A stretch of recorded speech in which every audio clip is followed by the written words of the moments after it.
শিক্ষকবৃন্দ, শিক্ষিকাবৃন্দ, মঞ্চে উপবিষ্ট আছেন অত্র এলাকার কৃতি সন্তান ৫ নং উত্তর বেঞ্চিগঞ্জ ইউনিয়ন আওয়ামী লীগের সংগ্রামী সাধারণ সম্পাদক শ্রদ্ধাভাজন মুজিবুর রহমান মুজিব ভাই, মানিককুনা স্কুলের কলেজের গভর্নিং কমিটির অন্যতম সদস্য জনাব ডাক্তার সনোয়ার আলী সাহেব সহ মঞ্চ সম্মুখে উপবিষ্ট আমার প্রান্তীয় ছাত্রছাত্রী ভাই বোনেরা, বক্তব্যের শুরুতে আপনাদেরকে জানাই আমার ব্যক্তিগত পক্ষ থেকে আসসালামু আলাইকুম রহমতুল্লাহ।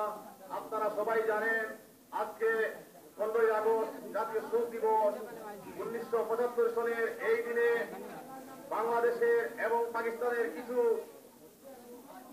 মানুষ নামের নরপশুর দল বাঙালি জাতীয় জনক বঙ্গবন্ধু শেখ মুজিবুর রহমানকে নির্মমভাবে সপরিবারে হত্যা করেছিল, যার হত্যার মধ্য দিয়ে বাংলাদেশে হত্যার রাজনীতি শুরু হয়েছিল।